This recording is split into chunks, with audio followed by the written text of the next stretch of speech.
Good morning, student. We are studying that chemical properties of acids. हम लोग acid की chemical properties पढ़ रहे थे, जिसमें एक हम लोगों ने पढ़ा था एसिड रिएक्ट विथ मेटल. तो metal react with acids form the salt and release the hydrogen gas. अब इसी में हम आगे बढ़ते चलेंगे. तो active metal that displace the hydrogen from acid which situated above hydrogen in electrochemical series. कि ऐसे एलिमेंट्स या मेटल्स जो इलेक्ट्रोकेमिकल सीरीज में हाइड्रोजन के ऊपर सिचुएटेड होते हैं, वो एसिड से हाइड्रोजन को डिस्प्लेस करते हैं. जो मेटल हाइड्रोजन के नीचे सिचुएटेड होते हैं, वो एसिड से हाइड्रोजन को डिस्प्लेस नहीं करते हैं. क्यों? क्योंकि हाइड्रोजन के नीचे के एलिमेंट को इनर्ट गैस या इनएक्टिव एलिमेंट कहते हैं, या इरिएक्टिव एलिमेंट. और हाइड्रोजन के ऊपर जो एलिमेंट होते हैं, उनको हम कहते हैं एक्टिव मेटल और रिएक्टिव मेटल्स. तो इसी सिलसिले में हम पढ़ेंगे, इसी सिलसिले में हम आगे पढ़ेंगे कि हमारा क्या है कि रिएक्शन विथ मेटल कार्बोनेट. तो metal carbonate react with acids form salt and water and release CO2 gas. कि मेटल कार्बोनेट एसिड से रिएक्ट करता है तो साल्ट और वाटर बनाता है और CO2 गैस रिलीज करता है. तो metal carbonate plus acid is equal to salt plus water and release the CO2 group. तो एग्जाम्पल के लेंगे कि Na2CO3 plus 2HCl is equal to 2NaCl plus CO2 plus H2O. दूसरा एग्जाम्पल है K2CO3 plus H2SO4 is equal to K2SO4 plus 2H2O plus CO2. अगला हमारा reaction है कि reaction with metal hydrogen carbonate.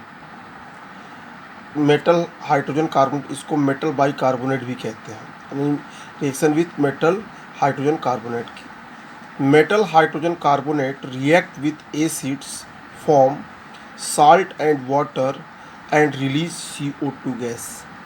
ठीक है कि मेटल हाइड्रोजन कार्बोनेट अगर एसिड से रिएक्ट करेगा तो ये भी बनाएगा साल्ट और वाटर और CO2 गैस रिलीज होगी. तो metal hydrogen carbonate plus acid is equal to salt plus H2O plus CO2. Example NaHCO3 plus HCl is equal to NaCl plus H2O plus CO2. दूसरा एग्जाम्पल है 2KHCO3 plus H2SO4 is equal to K2SO4 plus 2H2O plus 2CO2. तो कहने का मतलब है कि चाहे metal carbonate हो या मेटल बाई कार्बोनेट हो, अगर दोनों की हम एसिड से रिएक्शन कराएंगे तो हमें साल्ट और वाटर मिलेगा और CO2 गैस रिलीज होगी. ठीक है. अगला हम देखते हैं कि reaction with base. When acid react with base form salt and water and reaction is known as neutral reaction. देखिए, जब एसिड और बेस रिएक्ट करते हैं तो साल्ट और वाटर बनाते हैं, और इस रिएक्शन को कहते हैं न्यूट्रल रिएक्शन या न्यूट्रलाइजेशन रिएक्शन भी कहते हैं इसको, क्योंकि एसिड बेस को न्यूट्रलाइज करता है. तो acid plus base is equal to salt plus water. Example HCl plus NaOH is equal to NaCl plus H2O. तो कहने का मतलब हुआ कि न्यूट्रलाइजेशन रिएक्शन का एग्जाम्पल आपसे कई बार पूछा गया बोर्ड में. ठीक है, न्यूट्रलाइजेशन रिएक्शन का एग्जाम्पल कई बार पूछा गया आपसे. ठीक है. तो आप क्या बताएंगे? When acid react with base they form the salt and water. और हमारा अगला रिएक्शन है reaction with metal oxide. Metal oxide react with acid form salt and water. ठीक है. Metal oxide react with acids form salt and water.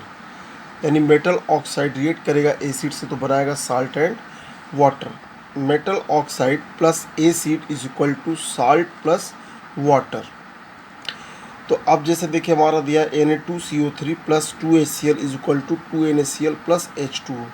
यानी sodium oxide HCl से reaction करेगा तो 2NaCl और H2O बनाएगा, यानी NaCl बनाएगा और H2O बना देगा.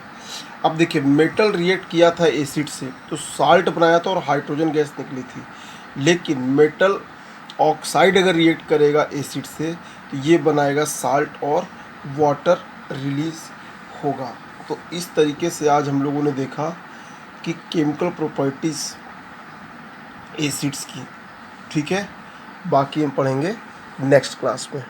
Thank you.